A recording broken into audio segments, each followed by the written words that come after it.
Again, welcome. Glad to have you all here. We have a lot of Association of Covenant Spiritual Director members. If you are not a member of the Association of Covenant Spiritual Directors, will you just wave your hand so we can see you and say hello? Great. Glad you're here. We may even have some non-spiritual directors because some have asked if they could participate, and we have said that would be great. But let us dedicate this time to God as we begin. All right, let's pray. Holy Spirit, we are glad to gather from the north, south, east, and west to be together today and to hear from these two friends who have such a passion for this ministry to our disabled and otherwise abled friends. Lord, we're all in that boat. We are all otherwise abled, and we stand in constant need of your grace to share this life of faith that is ours by your mercy. And so we do ask that you will guide each of us as we hear from these friends on this special subject and special topic, and go forward with a greater understanding of how to reach these friends and these persons that are family members, those that we love. Hear our prayer. We're grateful for this opportunity to be together in this short time today, and ask that your Spirit will guide our thinking and our conversation. In Jesus' name we ask these things. Amen. Well, I want to quickly move it over to our two presenters, and those are Bronwyn Murphy and Kathryn Porten. Everybody who's a presenter has to have their name end in YN, and that's why we chose these two to be our presenters. And Kathryn is a recently retired chaplain from a Covenant Enabling residence in the Twin Cities of Minnesota, and has recently moved up closer to Duluth, where there are several more of those. She just the last week, I think they closed on this place, or close to it, just moved in the last few days. So her bandwidth is not completely known yet. We'll see. We'll be hopeful that that'll be workable for her at this time. Bronwyn is from University Covenant in Davis, California. She's the director of inclusion, as well as some kind of a camp or something like that. So maybe they could both give us a little bit of an introduction as to what they do better than my introduction, but also then what has drawn them to be passionate about this work. They both are members of the Covenant Commission on Disabilities. I'm not even sure if I have that exact title correct, but it has been around quite a while. And so we thought that it might be a good connection for them to share with us how we can be more focused and attentive to persons with special needs. So welcome, Kathryn and Bronwyn. We'll turn it over to you, and grateful for your work with us today. Thank you. So Kathryn, do you want to introduce yourself first, or would you like me to go? Oh, it was pointed to me. I'll do that. Okay. As Rick said, my name is Bronwyn Murphy. I'm serving out in Davis, California. I came here for college about 22 years ago, and I'm still here. I love it here. It's pretty fantastic. Before my career in ministry as a pastor, director of inclusion, and our summer camp that is happening next week on our site, I was a special education teacher. I did some work in group homes and juvenile justice, and then I moved into the public school for junior high and high school, and I worked with all kinds of students with multiple disabilities, and it was great work. I liked it a lot. I took maternity leave, which I thought was going to be a year. It was 5 years, and and I have 3 children, and they all have some specific disabilities. So disability is part of our family, and I'll talk about that a little bit more later. I have 2 dogs that may appear here in screen. So if they do, enjoy that if you're a dog person. So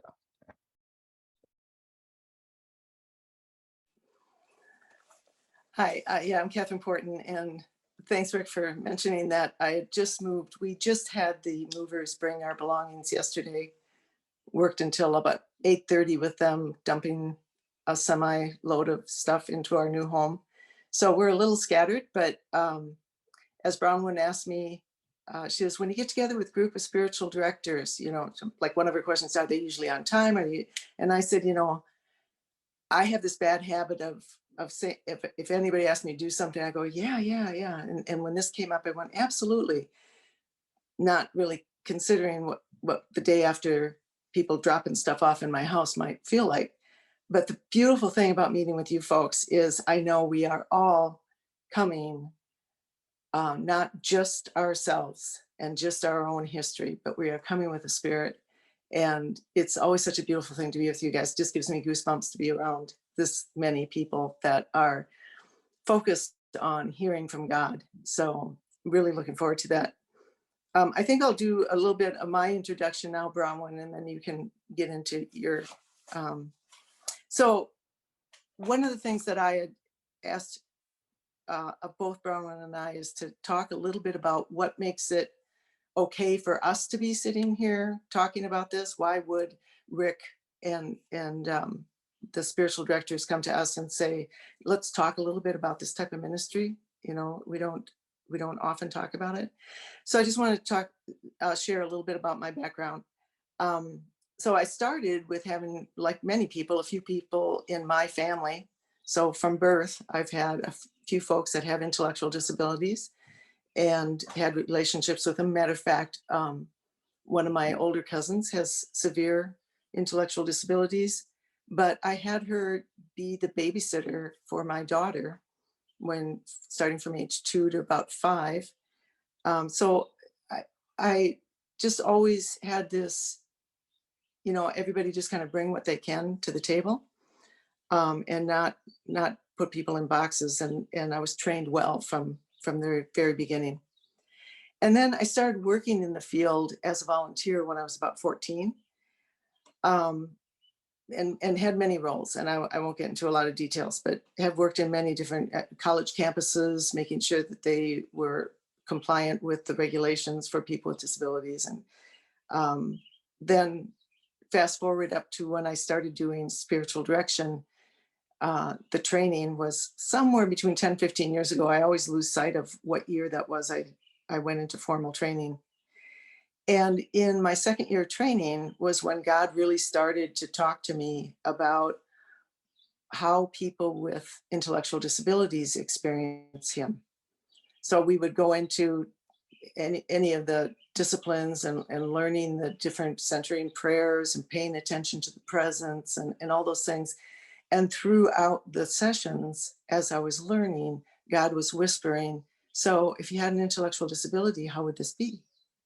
If you had Alzheimer's and you were starting to go through that decline, either fast or slow, depending upon what was happening, how would you continue to experience me?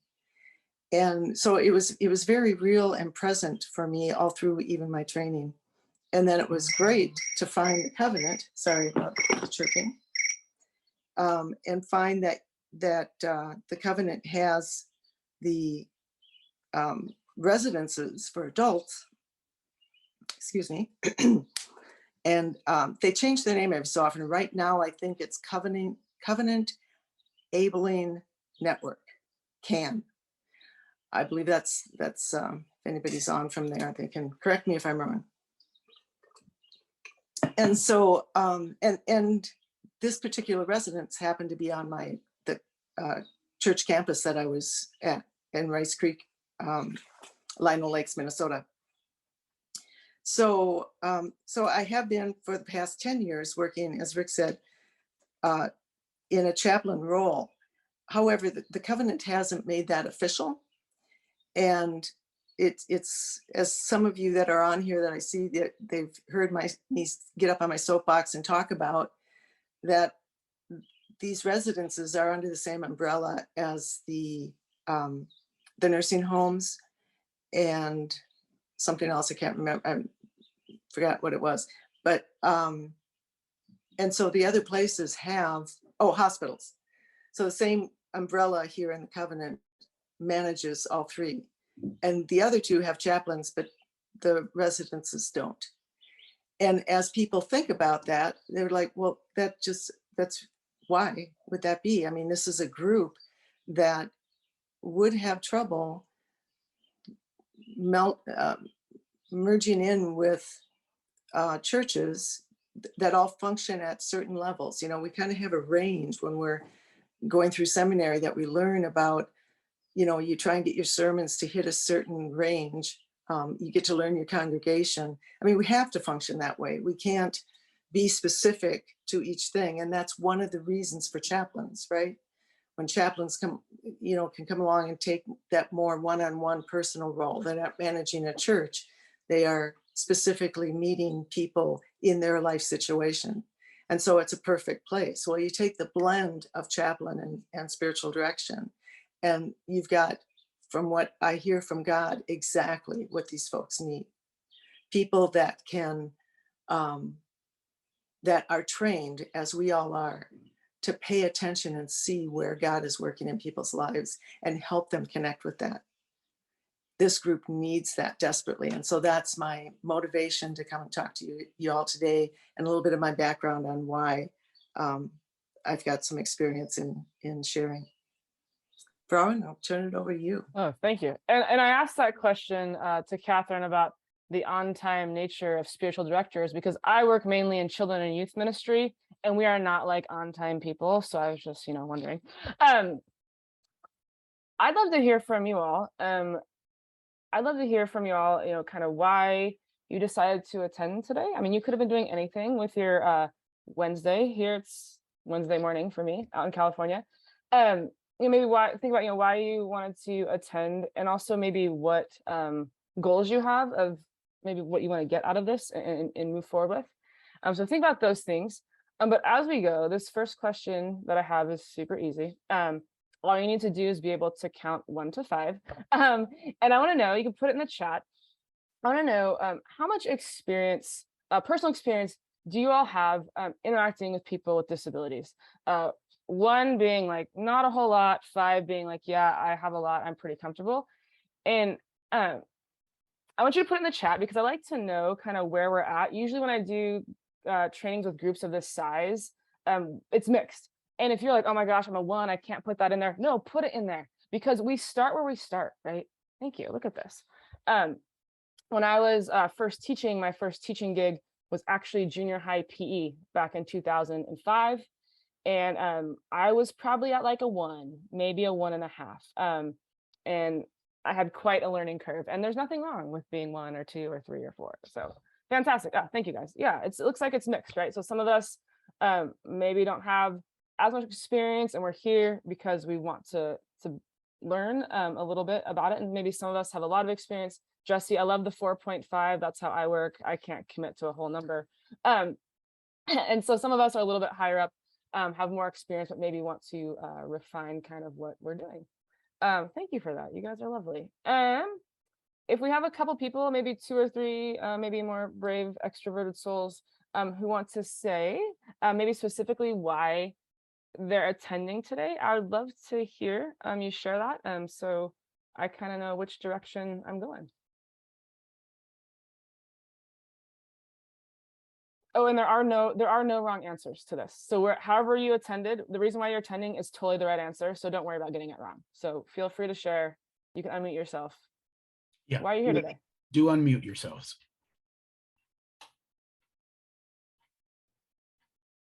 Hi, my name is Dave Hillis. I'm a pastor of missions and evangelism at Oro Valley Church of the Nazarene in the Tucson area. I'm a covenant pastor, though, a long time, and also a covenant spiritual director. And in our particular church setting, we have a significant ASL community of, I would say, about 100 or so that attend every week. And so I'm constantly providing spiritual direction for them and helping guide them closer to Christ. Thanks, David. I appreciate your sharing. My sister went to college in Tucson, so I've been there in the summertime. It's air conditioning is good. And for the uninitiated, what is ASL? American Sign Language, yes. Okay, thank you. Hello, I'm Beverly Johnson from Mississippi. My husband and I are pastors here, and we work with disability individuals every day, from Alzheimer's clients and from developmental delayed individuals. So I attended to receive support, and mostly support and encouragement. Good to have you here, Beverly. Yeah, it's great to have you. And I know I'm looking at the chat. Some folks, said they work with, just like Beverly said, people with disabilities. My friend Karen Olson from my seminary class, I had, ministering to neurodiverse individuals and wants to know kind of how to, walk with them. This is great. I love this. Can I add one comment too, Bronwyn? Yeah. I want to thank you, Beverly, for bringing up the looking for support, because I found it a very lonely ministry. And I think that's one thing that we need is to pull together a support group. And we have been piloting something in the Twin Cities. But with my move and everything, I've gotten a little disconnected. So I've written your name down, and anybody else who's in the ministry that feels that they need to tie into something, please just put something in the chat or send me an email, whatever. And I'd like to try and help Phil get something like that going. Thanks, Beverly. Yeah, no, this is fantastic. I love all of your different responses. Look, we have like 3 Karens here. That's great that all responded. It's awesome in the chat. Okay, last thing I want to ask of y'all participating for a minute. What's something you want to take away from this webinar? I think someone wrote in there already. So they want support, things like that. If you want to unmute and just say, this is what I'm looking for, hoping for, aiming toward. Again, there are no wrong answers here. So please do unmute yourself and share. So this might seem a little ironic. Well, first, in short, I'm here because Kathryn and Bronwyn are both like prophetic superstars with disability. If you ask me, they'll probably downplay that and be humble about it, but they're both awesome. I serve on the Disability Resource Committee with them. I'm here actually, and I'm not trying to, it's kind of funny, but for some direction. Because God has blessed Bethany Covenant, where I serve, with the size of the church and that, just and kind of a quite a few number of people that are on the spectrum, on the autism spectrum at some place or another, more than would be normal, like in a population based on the size, and it's been a very welcoming place, and I greatly appreciate it. My own son is on the spectrum and was born right when I started here. And so God's doing something with this, and I don't know that it's just starting a ministry or something, but I'm trying to be attentive to what he's doing. So I'm here for some direction. No, great. Jesse, thank you for sharing. And yes, it sounds like Jesse was a plant. He's a friend of mine. Yes, I want to say good things. No, that's true. Thank you for sharing, Jesse. Yeah, it looks like some people have, personal experience with, people they love, people they minister to and with, and they want to know how to come alongside them and support them in ways that are helpful. And that's great. Like, this is awesome. I love that you all shared this. I do always like to know who's in the room, because if I'm answering questions that no one's asking, then it's not very helpful. So I like to know a little about who's in the room. And some of you all have alluded to this already, in the chat and unmuting yourselves. Disability, it's a diverse population, right? It's not a homogenous population. We talk about disability. Like I said, I began this whole kind of journey in disability back in 2005. I was a 22-year-old junior high PE teacher. Like, why they let me do that, I don't know. But I had many students in my class that I had for months and did not find out until later on that they had a significant disability. And I was like, oh, like, that's why. That would explain some of these things. And I realized, disability is not a homogenous population, right? It's not like, okay, you meet one person with disabilities, yep, got it, we're going to do all this, right? And I don't think any of us, on this in this Zoom box would say that, but I do think, you look at historical precedent, I went to high school in the 90s. Maybe some of y'all did too. And my high school was very large, and we had a big football field that's was on the outside of our school, of our campus. And on the other side of the football field, there was a small building, probably like 4 rooms, and it was literally called Challenge High School. And all of the students with disabilities in our district went to that school, right? So here I am at a school of like 2,500 students in high school. And there are few, if any, individuals with disabilities because they are all across over the football field in this little campus. And this was like, I graduated in 2000, 2001, right? Not long ago, right? And so kind of the narrative of disability, nationwide and kind of in church settings and in academia has definitely moved, quite a bit since then. And I'm grateful for that. But I kind of reflect on my own experience and think, wow, like, where have we been?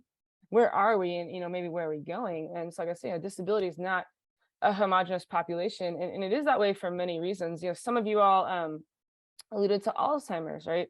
Things like Alzheimer's, dementia, things like traumatic brain injuries. Those are things that people acquire over their lifetime, right? Like they may have lived part of their life as a non-disabled person, and then suddenly now they have this disability. Or maybe there are things like autism, and someone asked about adult ADHD, and I will definitely talk about that. That is part of my story. Autism, ADHD, Down syndrome, things that are discovered often early on in someone's life. So depending on when and how the disability progresses and manifests, that definitely does look different. For example, in 2005, when I started teaching, the rate of autism in the United States was 1 in 166. So 2005. You fast forward to 2021, last year. I'm not good at math, but that's maybe about 15 years. The rate of autism diagnosis is 1 in 58. So it moved from 1 in 166 in 2005 to 1 in 58. And so the question is, right, oh gosh, are there just like more people with autism? Like what's happening? I think there's multiple reasons for that and why it impacts the work that we do as ministers, right? There's better diagnoses, better diagnostic criteria out there. There's more awareness out there, right? There are more resources out there depending on where you live. I live not far from the UC Davis Mind Institute. I don't know if anyone's heard of it, but it is like a premier center for individuals with developmental disabilities to go receive services, research, all those things, right? So we have a lot of folks with autism that live here, including one of my kids. So when we think about disability, it's this big, enormous spectrum, right? And we may not encounter every single disability in our ministry, and we may encounter people that we don't even know have disabilities, right? Like some of them may be more obvious to us than others. So I want you to take a minute, and I want you to think about someone that you have encountered in ministry or otherwise that has a disability, that has a disability. If you haven't, maybe think about someone that you're like, oh, I wonder. Just think about them. Just picture their face in your mind and think about who they are.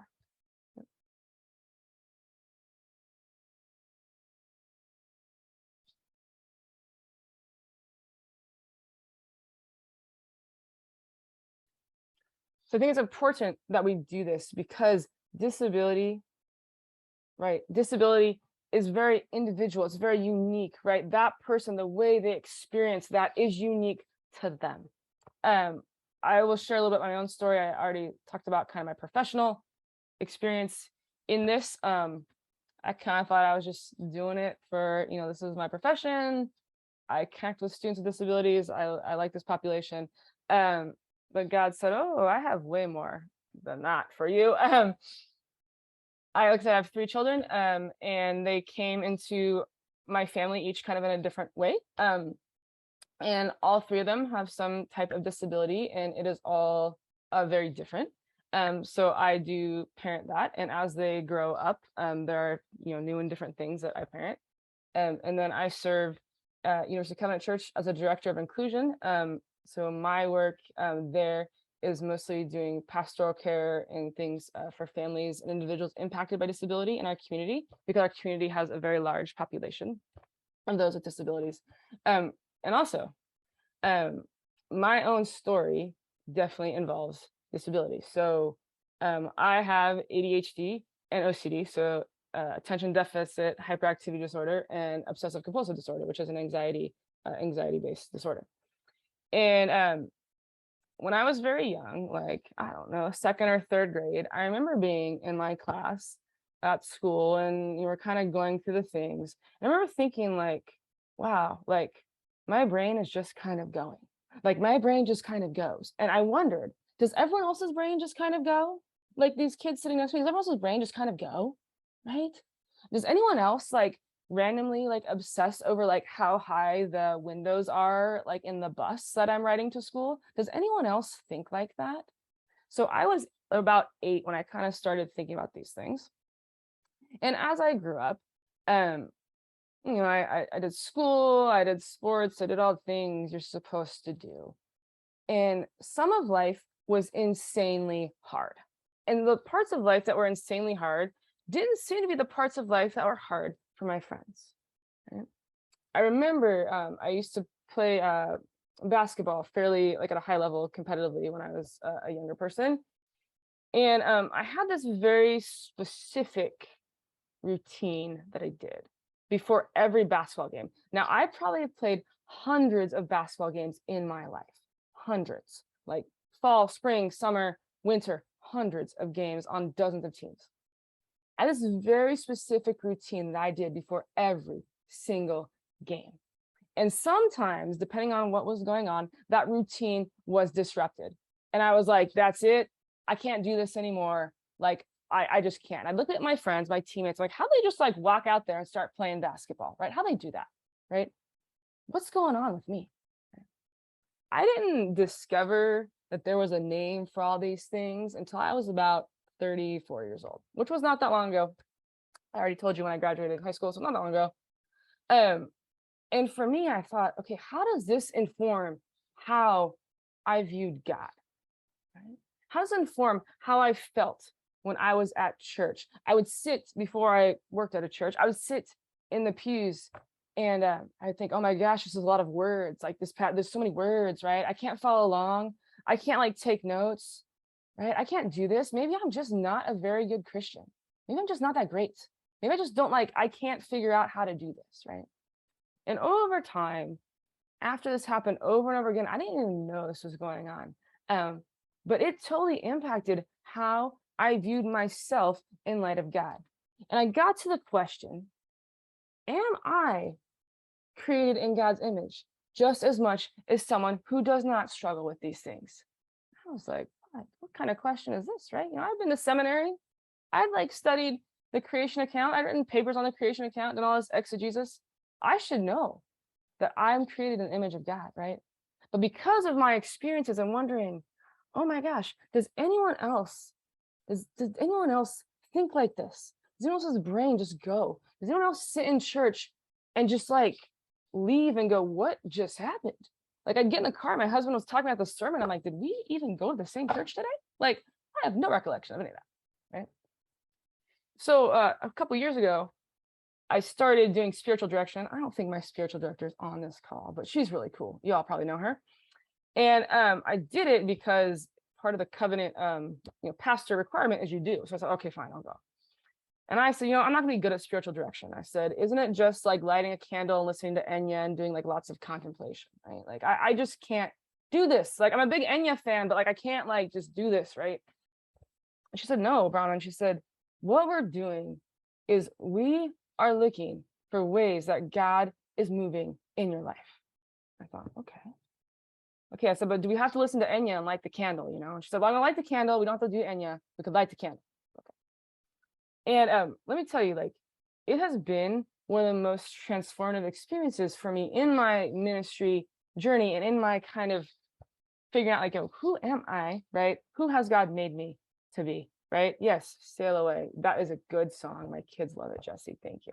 And so that's kind of, my journey. And so when Rick and Kathryn said, hey, Bronwyn, will you partner with us and do this? I thought, okay, I have the professional experience, sure. I have the parenting experience. I thought, oh, I have like actual real life. It's like I'm a real life person with a real life, disability who had real life struggles and who engaged in spiritual direction. And my spiritual director was like, hey, we're just gonna go.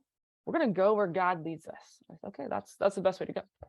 So I thought, sharing part of my story would be encouraging to all, and the fact that, like, think about that person that you thought about, that person whose face, right, was in your mind, right?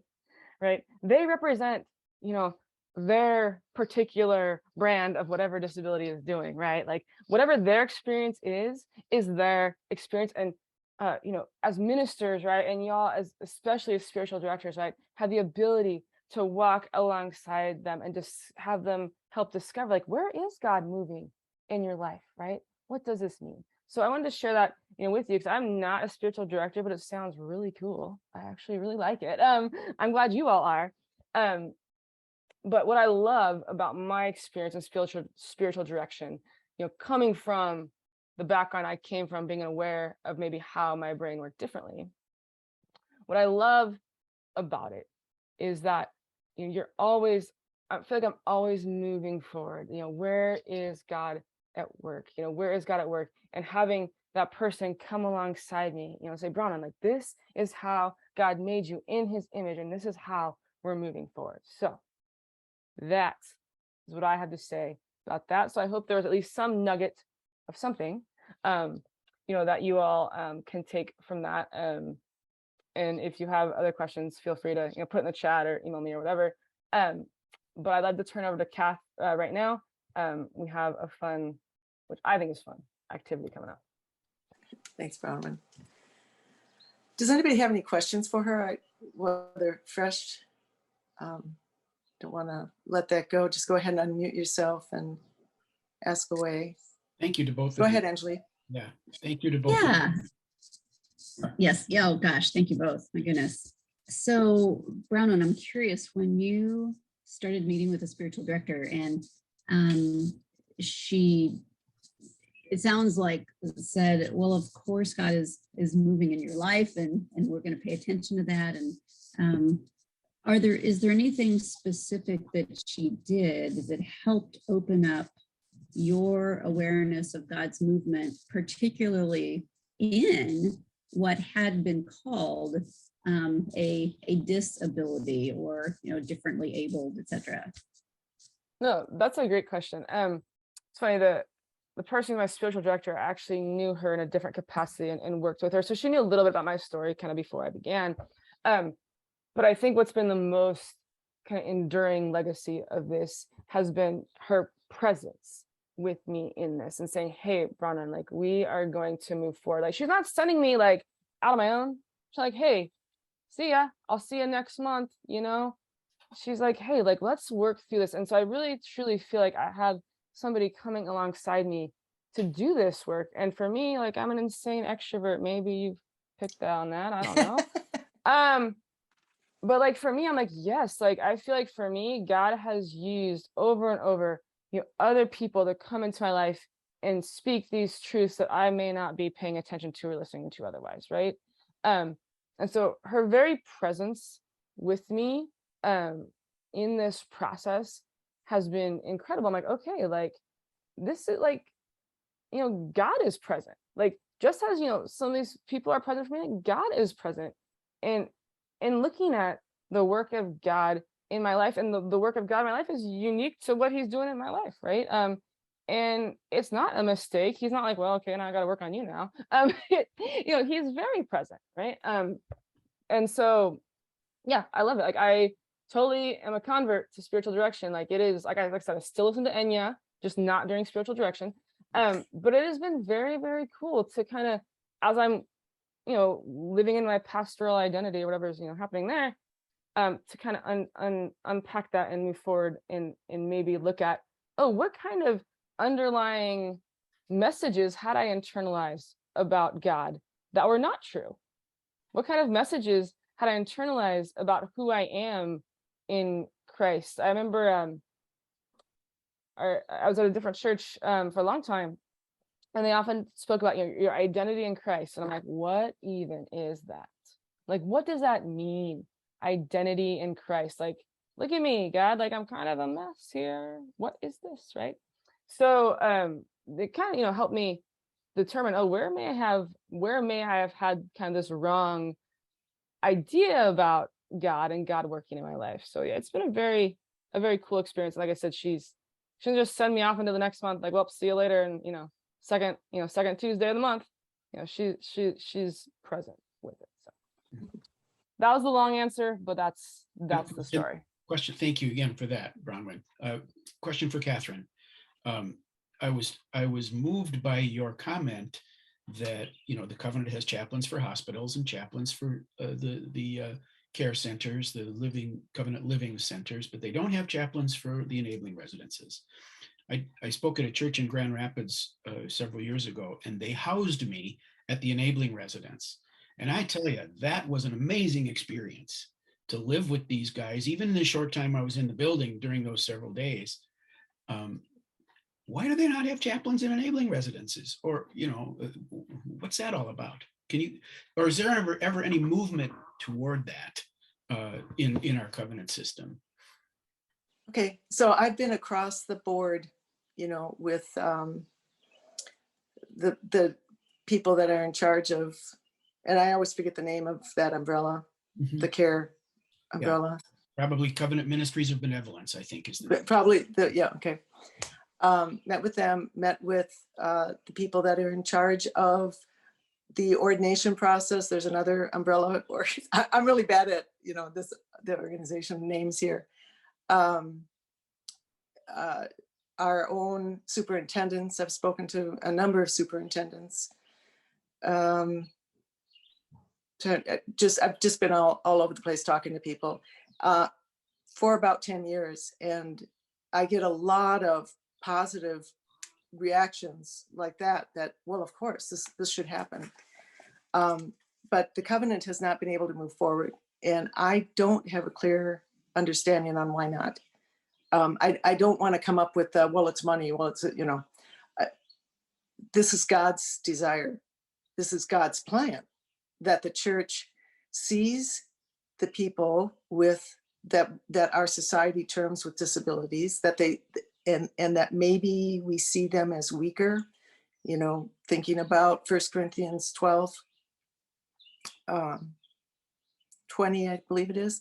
I did my thesis on that statement. There's the priest that started the residences called L'Arche.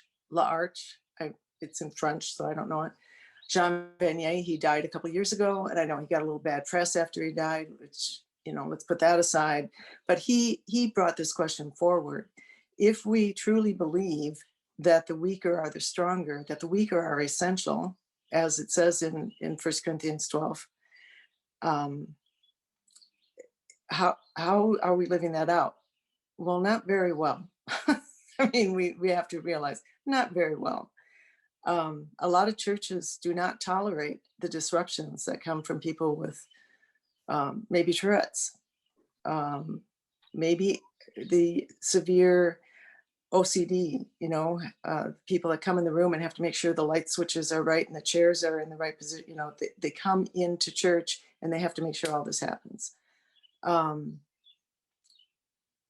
I think a church service should be a place that all are welcome. I understand people need a place. I need a place. There's a reason God, made me in a way that the call to spiritual direction and all the contemplative and centering prayers, I need those quiet spaces where I don't have people fiddling with the light switches and yelling stuff out. But I can find that, So what's happened to our churches where we've sanitized it down to something that all are not welcome, and we have to be honest about that. They aren't. And that trickles out into the families, the parents, the siblings. It has horrendous impact. And I think this is the group to make the change. That we are the people that will start to show them how it's done. And let me do a live example. Bronwyn self-discloses about her disability and the high energy that people that pay attention to a lot of things have. When we were setting this whole thing up, Rick asked if, you know, we would be paying attention to the chat or something. And I went, no, I can't. I want to focus on you folks. I can't do both. But Bronwyn can juggle and talk to you, and, you know, and in some situations we consider that a disability. In this, it was a high level skill. So I think we just need to really start being a little bit more disciplined, serious about how we're seeing this. And that's a place where any of you working with people with disabilities must have a million stories of your own. I could spend the rest of today talking to you about different times when people that are nonverbal have blessed me and taught me a lot. But you have to get yourself there. And I praise God that he brought me to seminary, and I had to do, I went in for theology, and you have to do a thesis, and that topic came up. And when I first thought about that, when I first posed that question to myself in contemplative prayer time, if I really do see them as the most essential, I had to say, you know, I don't think my behavior shows that I do. So, you know, it took a long journey and a lot of talking to people and whatever to get there. I was gonna say, Kath, speaking of the chat, there's a couple people who asked some pretty good questions. I think all Yes. questions are good. Is it okay we take a minute to address some of those before we move to the Yeah, let's do a time check. So we want probably at least 25 minutes for our activity, you know, sharing and contemplative time and stuff. How are we doing, Rick? I'm not good at math, so I'll leave this to Rick. I mean, we had publicized this to be about a 90-minute event. You know, and we always can get to the point where we allow people to leave based on their schedules, but if we need to hang in there a little longer, we can do that. So, Okay.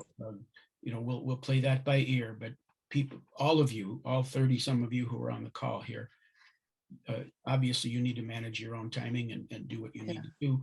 This is being recorded, as you know, and you can always come back and pick it up at a later. Okay. Bronwyn, I'd really love to hear you respond to some of the questions. I've written some of them down too. And just to let everybody know, we will get these questions, and Bronwyn and I will prayerfully look at the list later and respond personally as well. I also will ask Jane, I know that there's a way to record the chat, and we will record the chat as a file and send this to all of you after this event. Because there's one question in here, it looks like Monica asked it, that I think would be helpful if we answer it. It'll be helpful for our next section, I think, to inform kind of what we do, which is great. I love it when this happens. Monica says, what do you note as particular blind spots around language and terminology when in conversation with those who aren't experienced with disabilities and those who are neurodivergent, and even in our language on God? So I noticed that this is a topic that people don't have a universal like agreement on. For example, the term disability versus special needs, right? There are people that have like these are hills people will die on, right? Like, yes, it's gonna be this way. No, it's not. I would say in terms of that, like that's kind of like a more delineated kind of thing. Special needs is often used for younger individuals because in school it's called special education, you know, from kindergarten to or preschool to 12th grade. In my experience, most adults do not want to be labeled as special needs. That's like not a thing. If I was erring on the side of caution, I would always choose disability. And if the person corrects you, then you say, oh, yeah, okay, thank you. And then you use the term that they would like you to use. I think same is true when you talk about a specific disability. There is a movement called People First language. So instead of saying, you know, an autism person, right, or a person, you know, someone suffering from autism, whatever, it says, you know, a person who has autism, right, or a person who has Down syndrome, right. So the person part is first, the disability is second. However, there are particular communities, the deaf community in particular, and I think David is the one that talked about you know, his experience that my experience with the deaf community is that they will say, like, we are a deaf community. This is like a culture we have. Like the deaf community, a lot of folks say this is a culture. Like we are proud of our culture of deaf community. I do think in the last 5, 6, 7 years, similar with adults with autism, a lot of young adults are saying, hey, like I am autistic, and this informs what I do. Like this informs how I behave and how I move throughout the world. And I cannot, they say, I cannot deny that. And this informs how I move about the world. And that's okay, right? Like it's okay for me to be autistic in the world. Like this is what people are saying. That's kind of like the general picture. And Monica's question alludes to this. Most recently, the term neurodivergent has come up. That is very popular in my current context, where I live and minister and serve right now. Neurodivergent. Some people say that minimizes disability. Some people say that feels more inclusive, right? I think when you think about interacting with an individual with disabilities, again, their experience is very unique to them. So I think if you aren't sure, I think you just ask, hey, if they talk about it, how would you like me, like, what language do you feel comfortable with? And that may be an uncomfortable question to ask, but I think for the person receiving it, it's like, okay, you see me, right? You see me for more than just this disability, and you want to know, right? How do you address me? I think that's like a totally powerful thing. So I hope that's like some kind of guiding principles a little bit, but I would not expect to go out in the world and have it totally delineated, because it's not. It's truly not. So I wanted to address that, because I think that may inform how we move forward and talk about this kind of stuff. That was great. There have been a number of really compelling questions. I know another one that a couple of people have commented on is just understanding mental illness and the reality of, is it a real spiritual experience, and when is it a disability that, just it can get, that's a longer answer. I just want to say, I see that, I know Bronwyn did too, and as well as Rick and Jane, and we will do our best to get some resources and get back to everybody on that as well. I haven't seen all the chats. Like I said, I'm not real good at dividing my attention. Maybe that's a disability. I don't know. All right. So we're going to have some experience. Spiritual direction group, my favorite thing. We get to do some centering prayer together and hear God together.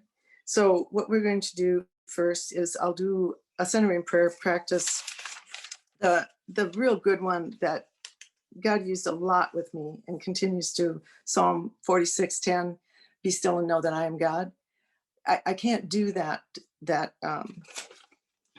centering prayer without thinking about so many people that I've worked with, and how do they know that they are known by a loving God. It is a beautiful one. So I will lead us all through that. After that, Rick is going to kick off a video. And this is a video going through Psalm 139. Maybe I know some of you here have seen it. But I want you to just stay in the centering, stay centered with the Lord, with the Holy Spirit. If you have a candle and you feel like lighting it, I brought mine. Whatever you need.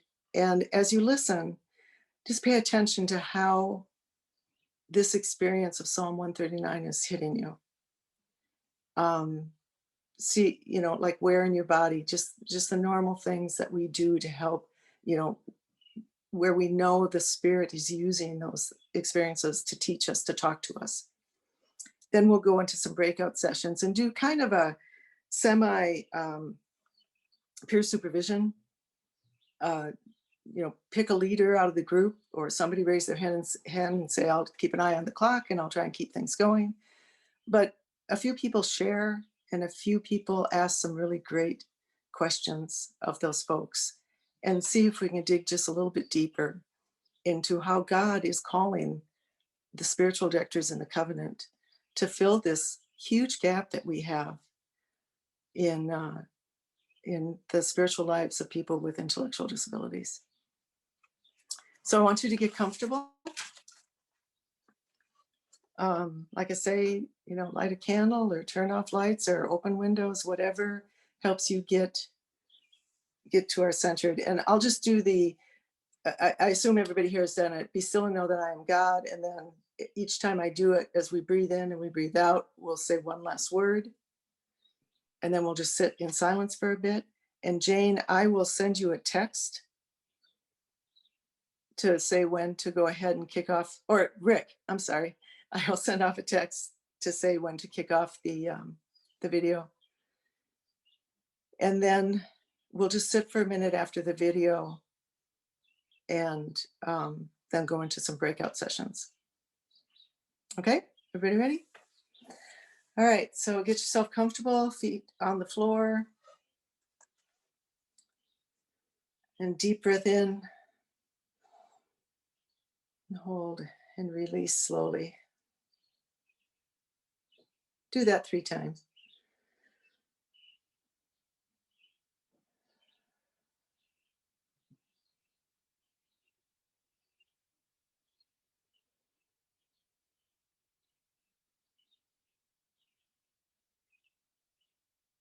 Breathe in deeply, be still and know that I am God.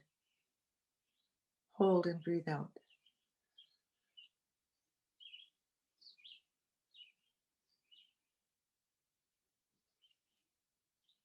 Breathe in deeply, be still and know that I am.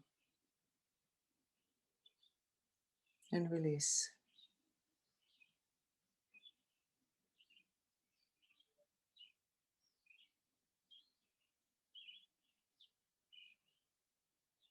Breathe in deeply, be still and know.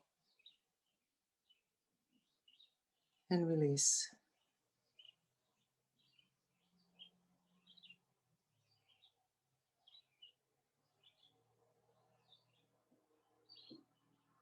Breathe in deeply, be still. And release.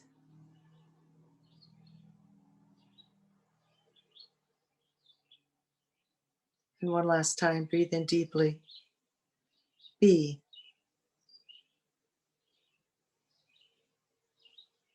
And release.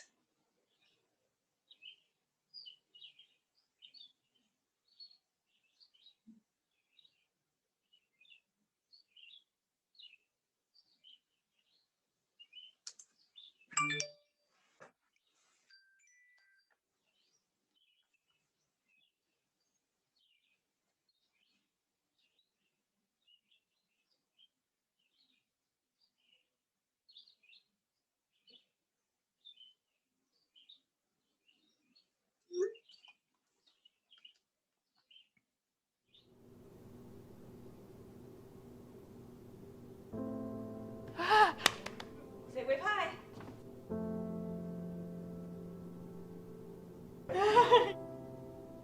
What is that? Bible. You love your Bible, don't you? You search me, Lord. And And you will know know me. me. You know when I'm sick. And my eyes. You ever see my thoughts from afar? You deserve my going out. And am I lying down? If I'm here on my wage. Only will stand a time. You know completely. For you created my inmost being. And let me together, my mother. I praise you. I praise you. I praise you. I'm gonna hold that right there. How's that? Let me put it right there. Because I am fearfully and wonderfully made. You was wonderful. My flame wasn't hidden from you. When I was made in the secret place. When I was woven together. in the the depths depth of of the the earth. earth. Your eyes saw my unformed body. Are these ready for me? With it in your book. Before one of them came to be.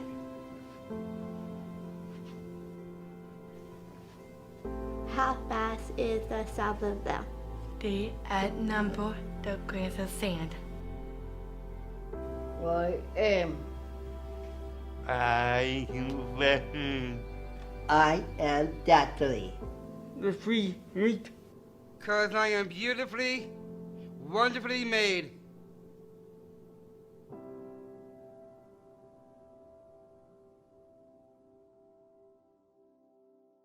Let's just take a few minutes to sit with that experience. Pay attention to what was rising in you.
And I believe Jane is going to send us all into breakout rooms.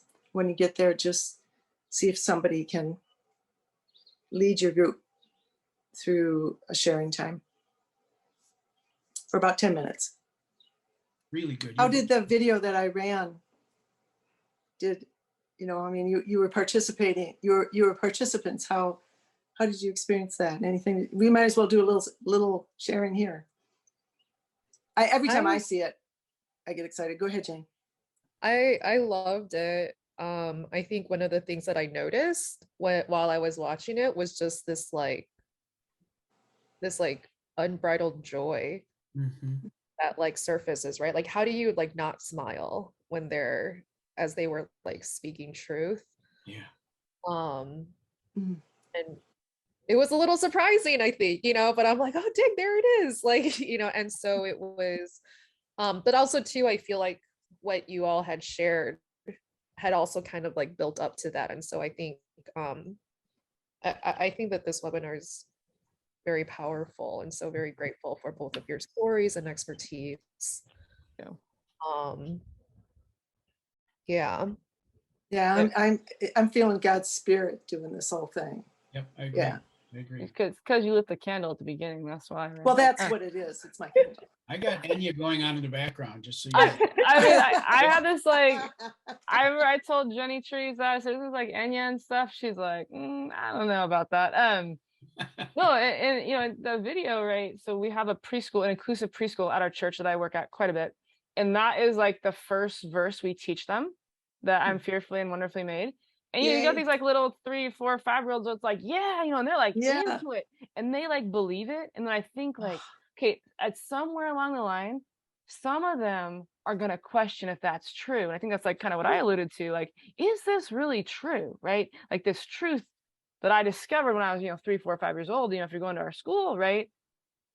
And to see the young adults in the video there, articulate that in the ways that they can articulate that. It's like, hey, this is an enduring truth, right? That is, it doesn't change based on how you like are, right? It doesn't change like based on how you are, or whether you were born with disability, or you acquire it, in your older age, right? Or you have an accident and whatever. So yeah, I was like, oh, I know that verse. That's the first thing we teach them, and that's like the one we go back to over the course of the whole school year. And they're like, yeah, I know this one. And some of them can't even read, but that they can read that verse. They've seen it so many times, and they like point to it. So yeah, I thought that was awesome. Well, welcome back. I think we're all ashore who are coming ashore at this point, and we'll turn it back to Kathryn and Bronwyn. Welcome. And I realized that 10 minutes could not have been enough time to share much, but I do want to open it up and ask if anybody's willing to share some of the discussion in their group.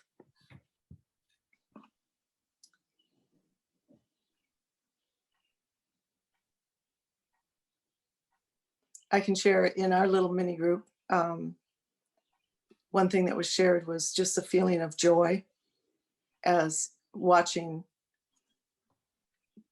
people that you don't normally experience speaking scriptures.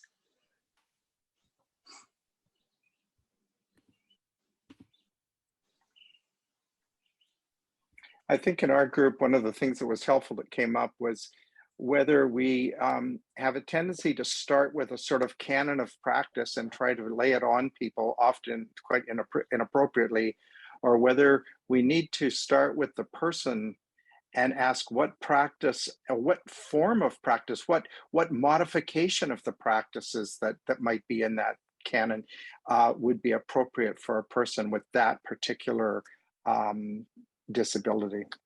Exactly. That is good.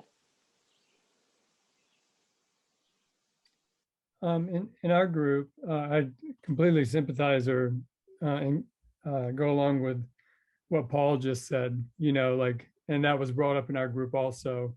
Like, are we, the ethics of kind of laying something down on the person that we're meeting with, that has the special needs. But then one person shared too, their tendency to want to look away from the video, which I thought was very insightful. And it was them just reflecting on, so I wonder what is that in me, that makes me want to turn away. And so it just caused a lot of kind of deeper questioning on their end of, am I able to listen to this person for really what they have to say?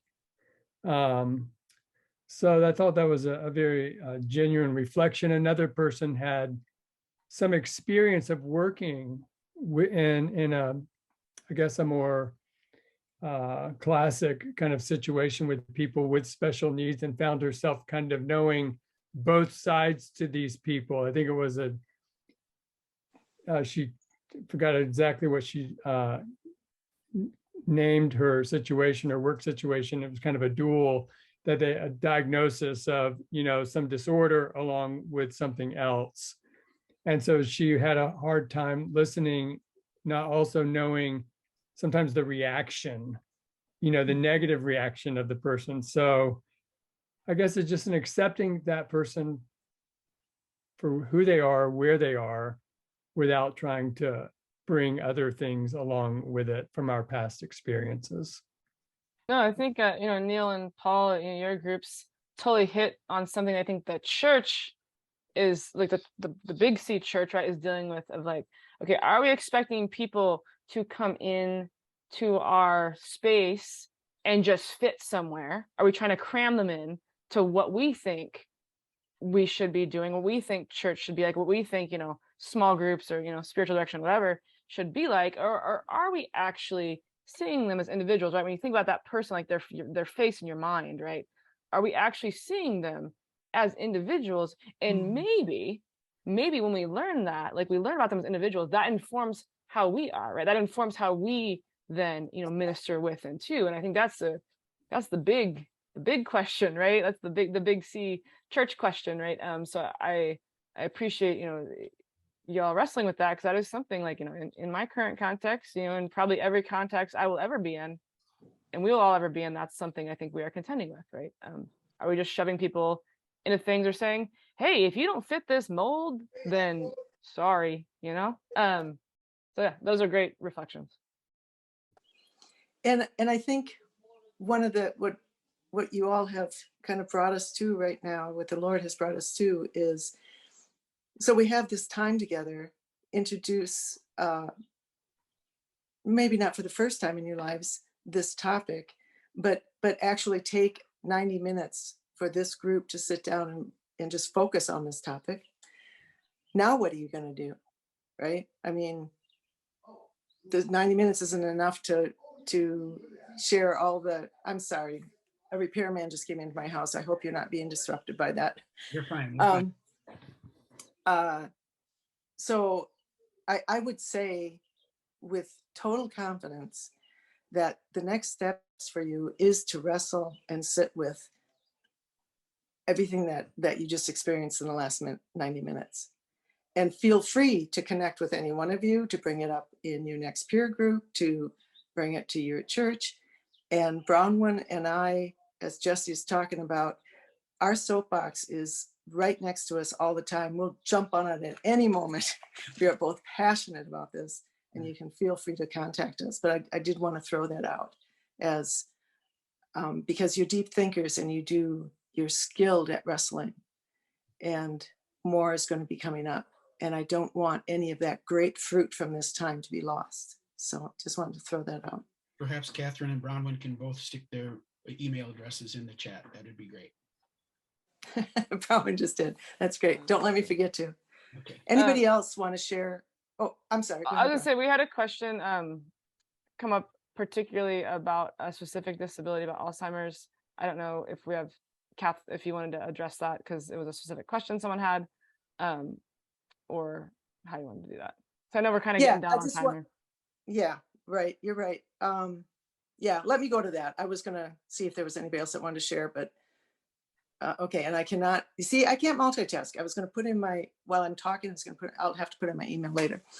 So I've worked with a number of people that have Alzheimer's or brain injury, stroke, later year type of things. One being my own mother. She was unlucky enough to have her first heart attack at 97, right before COVID, just when COVID was starting. And she lived in a nursing home, which, you know, they all shut down. I mean, chaplains couldn't get into nursing homes and hospitals for almost the first year. It was horrendous. But I was able to get listed as a caregiver, and so I could spend time with her. So that was the most precious time. It was wonderful. But I've also done it with people that they just know I'm a spiritual director. They go to spiritual direction themselves, and God has prompted them to see if I would sit with their parent and do spiritual direction with them. So one of them was at the point of nonverbal. So I found out a lot about her through the family, but then just spent time with her and God, music, prayer, art, reading scripture, reading spiritual material that I knew she used to. She was a librarian, so knew that she was very familiar with. It is a time that with every directee, what we do is focus on the person sitting in front of us and God. That is it. That is that hour. And just because they can't respond back, or in the case of people with Alzheimer's, they might respond in a way that we don't understand what they're doing at all. And we can just go with it because we're with the Spirit, and so are they. The same Spirit that God gives each one of us, He gives people, all the people that were saying Psalm 139. That Spirit is not disabled, and we have to trust that it is at work and that we are working with it. And who better to do that than spiritual directors who have been trained to know that God's Spirit is always here and always working with us. Mm-hmm. It helps strengthen us. Here's one of the gifts. It strengthens our belief in that. And we have to notice more. So it's a real gift if you can find people that that have any of these disabilities to work with them. The other is working with the families. I do focus on the person with the disability. But obviously it's then now you're starting to get probably more into the chaplaincy end of it, but the families are all affected and need to see where God is working as well. But so far my experience has been really singularly focused on the person with disability. But I've always thought that because of what we learn and how God has knit us together as spiritual directors, that we would have a lot to share with the people that the loved ones that are going through it, the spouses, the children, the parents that are going into dementia, that we could give them a lot of practice and a lot of peace and a lot of joy at thinking their parent is slipping away. Well, yes, large parts of them are, but the spirit's not. And to help them hold on to it. I'll tell you, this is a group of people that have the most to offer. I'm so excited that you all allowed us to come and talk to you and share this. I'm excited. Thank you, Paul. I'm excited to see where we go from here. And we are just about at the end. So Rick, I'm going to turn it over to you. I can singularly focus on writing my email address. Oh, so you can focus. That's a good thing. That's a good thing. Jane already did it for you, so you don't even have to worry about that. You see, Jane yeah, anticipates things. It takes a village, you guys. Yeah. She not only multitasks for herself, she multitasks for others, Kathryn. Yeah, Jane's full of secrets. She knows what's up. So our 90 minutes is up, and I don't want to cut off Kathryn and Bronwyn at all because we've got some tremendous resources here. I've been very blessed. I'm very involved with a highly autistic nephew, a nephew who's highly autistic. Thank you for that, Bronwyn. And a father-in-law who is highly demented. And these are persons that, of course, I love implicitly. So, it's one thing, spiritual direction, person sitting in a room with me in that kind of a context. And it's another thing, as all of us spiritual directors know, all the people we encounter along our way. Once we receive spiritual direction training, it's kind of like it's in our system no matter who we meet for the rest of our lives. Not that I try to be my wife's spiritual director, but I certainly believe I'm a better listener just by virtue of my being a spiritual director. Okay, so just a couple quick things. Of course, first, gratitude to our presenters. You've opened our hearts to this, Kathryn and Bronwyn, and we're very, very grateful for this. I'm super excited to be able to share this video, this recording with the members of our ACSD and our wider spiritual direction family. We've got about 110 members in our Association of Covenant Spiritual Directors, but we've got a Facebook list of Covenant Spiritual Directors, I think in excess of 250 at this point. So there are a lot of us out there, and some of you are members of ACSD and some of you are not. If you're not a member of the ACSD, we'd sure love to have you aboard. It's a great ministry of connection and support and challenge. And so we would, if you're a director and are interested in that, just stick your email address or something in the chat and we'll make sure we get a hold of you. Other than that, could I just be rude and ask a question, Ellen Rep? What are some resources we can go to? Like, how do we go further? Where our amazing speakers point us? This is good. These are good questions. I was thinking, because I was reading through some of these questions that people ask, like, oh, these are like really good questions. So I'm wondering, we could save this chat. I think there's a function to do that. And then we have all your information because you signed up for this webinar. I'm happy to work with Kathy. We could put together some resources and we could send it out to y'all, because you'll probably need different things based on what context you're serving in and who you encounter and all that. So yeah, we could pass that along to you. There are some really good ones. There are some like very large ones and some very specific ones. So I'm happy to do that if that's good with the rest of y'all. Thank you for asking that, Angeli. Appreciate that.